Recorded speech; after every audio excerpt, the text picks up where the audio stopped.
most Canadians, when we're trying to compare ourselves or when we're trying to evaluate how we are doing in Canada, we're often quick to point to the US and say, things could be a lot worse, especially with economic inequality. We think we're more equitable in this country than they are down there.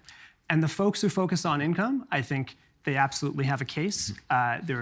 Some of your viewers might be familiar with a term called the Gini index or the Gini coefficient, which measures the relative inequality within a society or a country. And when you're comparing those, Canada looks quite a bit better than the US. But what I found was when you're measuring the difference in wealth inequality between Canada and the US, and I think you might have those statistics ready to go, that especially when you're looking at the wealthiest families, we're talking the top 0.1% of families, the wealth disparity in terms of how much they own of Canada versus the US's billionaires, how much they own of the US, we're talking, Don't give it away. Here we go. You ready? Okay, Sheldon, let's do it again now. Here we go. This is exactly what Dan is just talking about, wealth concentration in the U.S. versus Canada. In the U.S., he's discovered the wealthiest 0.1% own about 16% of total wealth. 0.1%, in other words, 0.1%, own 16% of the wealth. In Canada, the wealthiest 0.1% own about 12% of total wealth in the country. Yes, it is less. We are more equitable, but it's similar.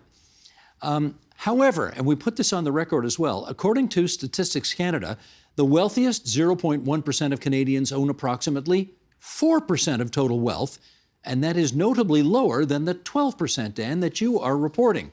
So can you help us understand why there is a discrepancy between what you are saying, 12, and what StatsCan is saying, 4?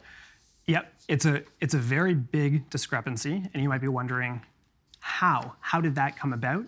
And the big finding that I have is that we simply do not ask the wealthiest Canadians to participate in our surveys to provide the data that we need.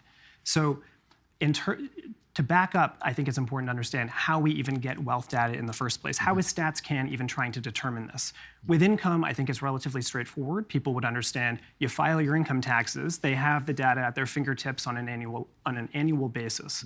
With wealth, it's not so simple. There's actually a survey that's different than the census. It's called the Survey of Financial Security, and they send it out about once every 3 to 6 years.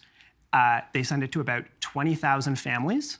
And what they do try to do is say, if we just randomly send out 20,000 surveys to families, we're going to miss some of the rich families. We think a lot of the wealth is hidden at the top of the distribution, so that wouldn't work out very well. So they do something where they attempt to oversample or send more surveys to wealthier families, which is totally admirable. It's what other countries do in their wealth surveys as well.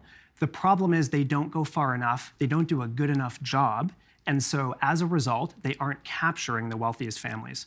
And a statistic that I have in my report that I found personally shocking and made me want to produce this report and publish it is that the most recent wealth survey that we have data for, which is 2019, suggests that the wealthiest family in Canada has a net worth of only $30 million. What? Say that again? $30 million. The wealthiest family in Canada? The wealthiest family. Well, that's clearly not true.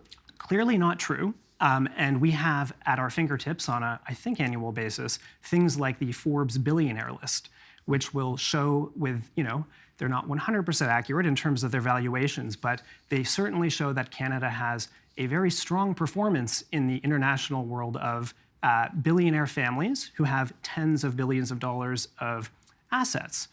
Now, because none of them take the survey, or to our knowledge even are sent the survey, we are missing out on all of that wealth. And that accounts for the dramatic difference between what my report says, which is that the top 0.1 own approximately 12% of all Canadian wealth, versus what the Statistics Canada's official data says, which would say about 3 to 4%.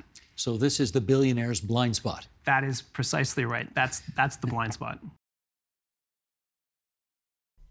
The Agenda with Steve Paikin is made possible through generous philanthropic contributions from viewers like you. Thank you for supporting TVO's journalism.